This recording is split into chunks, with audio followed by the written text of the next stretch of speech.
Good afternoon. I'm going to start with an apology, which is not something I normally do. I haven't worked out how to use it. I think I've just started to come down with a cold, so hopefully I'm not going to peter out. But I'm struggling to speak at volume today.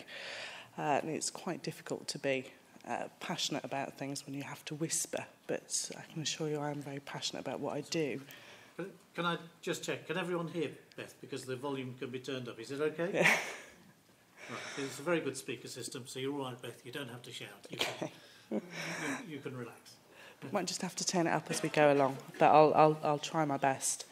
First of all, a little bit of background on me, and I'm a procurement person through and through. I've spent my time on the SIPS Council as the healthcare representative, and came from PASA. Most of my purchasing work's been with PASA. I don't spend a lot of time with procurement people these days, and it's always nice. It always feels like coming home a bit when I come to these events and listen to people like Andrew talk about procurement. And I suppose, as Colin said, to remind ourselves of what we do. So my background has mostly been with PASA. It's an awful long time since I've done a contract, but most of my work with PASA was around collaborative procurement. I spent some time working with Colin, with the local authorities up in the Northwest some years back as well. What I'm going to cover today is a bit around what QUIP is, and I'm going to take a leaf out of Catherine's book and just have a show of hands on anyone from the health service here. Oh yes, there's a few. It just helps me in terms of how much explanation I need to give to this, and whether there is QUIP is something, and again I'd like a show of hands on this. QUIP is something that people have heard of. Oh, a few. Well, it's very relevant. But for us in the health service at the moment, QUIP is seen as one of the only horses in town to a certain extent towards the efficiencies. And I'll describe what it is and what that feels like. But what it's given us in terms of a national procurement strategy is a vehicle, really, to delivering what we need to around a national procurement strategy, which I will give you more information on. So what QUIP is, what it means, and what its objectives are.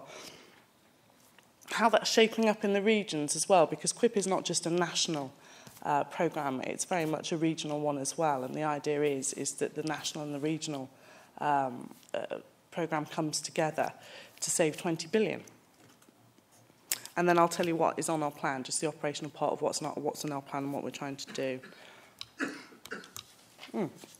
So, QUIP and what it stands for, the Quality, Innovation, Productivity and Prevention agenda. Because of the target that's been attached to it, that of 20 billion, the focus has been on the productivity bit of that. And the programme has come under some criticism that that's where the focus has been. And actually, what about the quality, innovation and prevention parts of that as well? And there's debate ongoing about that. In terms of what it actually is, it's quite difficult to get your hands around to a certain extent in terms of what it means. There's a number of work streams, 12 work streams, which I'll run through very quickly in a second. Andrew Lansley, our Secretary of State, calls it the home for radical change. Jim Easton there, who's our National Director for Improvement and Efficiency, is very clear that what it is not is a best practice club, that what it actually is supposed to generate the hunger for the change and the hunger for the best practice, so that rather than people thinking that the best practice should be delivered to them, that there is a hunger in the system to go and find it, to be world-class in all of the work streams that there are under QUIP. Jim Easton's vision, I think, around it all as well is to personalise it a bit, that it starts to become everyone's problem. And I absolutely understand this. I get this from my own experience in this as well, that when we head towards needing change, and we're all very aware that things need to change, somehow it's other people that need to change. And for Jim, it's for all of us to look in the mirror now and say, what is it that I can do now in what I do that's going to start to deliver the efficiencies that we need to? What is it that I can change in what I do? QUIP was one of the things that survived the election, and the numbers survived the election as well. So the 20 billion is still there, and the name survived the election. those are the work streams. The idea of the work streams is that they were to be led by people in the NHS, really.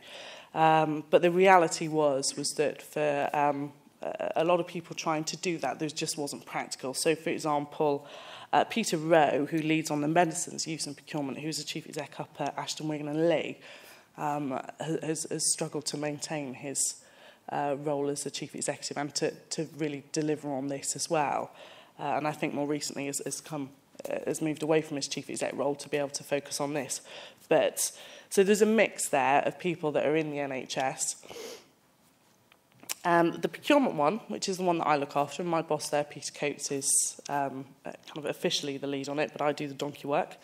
The medicines use and procurement one is the other one that we have strong links with, partly because some of my background through PASA was through the medicines side as well.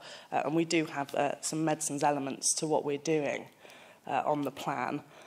And the other link there with procurement is the provider efficiency. There is recently, that work stream has just released something that's available through the Foundation Trust Network, which is the recommendations to the NHS on what they should be doing around back office services, including procurement. So it obviously includes the HR and the finance, but it does start to put recommendations in place for the NHS on whether they should be outsourcing procurement in their organisations. We try and maintain the other interdependencies across the other work streams. And what I'll go on to describe in a second as well is where procurement is really sitting in the pecking order here as well at a regional level, what we're finding. So, just to prove that QIP is still alive and well, David Nicholson, the NHS Chief Executive, wrote out to the NHS in September to say it's still there.